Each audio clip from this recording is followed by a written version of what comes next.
প্রথমে চিংড়ি মাছ নিলাম।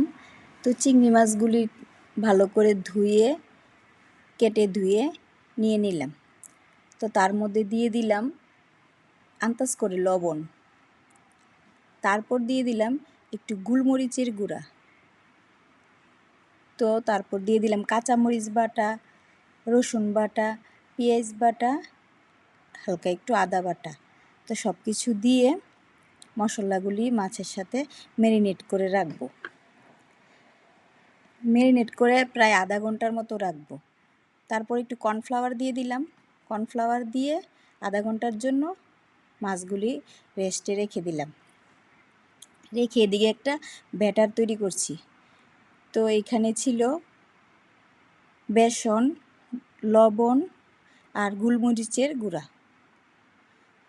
তারপর আন্দাজ মতো জল দিলাম।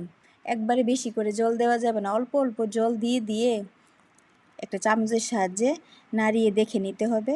তারপর আন্দাজ মতো একটা ব্যাটার গুলে নিলাম। তো ব্যাটার গুলে ওইদিকে তেল বসিয়ে দিলাম। ডুবো তেলে এগুলি ভাজতে হবে।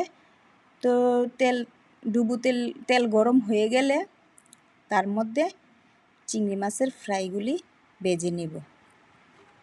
তো এক এক করে এভাবে দিয়ে দিলাম চিংড়ি মাছগুলি গরম তেলে।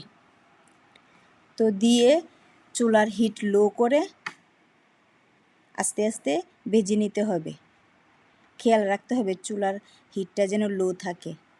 তো ভেজে নামিয়ে টমেটো সস দিয়ে সন্ধ্যায় আমরা এভাবে খেতে পারি। দারুণ একটি নাস্তা। তো এভাবে এই বৃষ্টির দিনে সবাই আমরা চিংড়ি ফ্রাই খেতে পারি।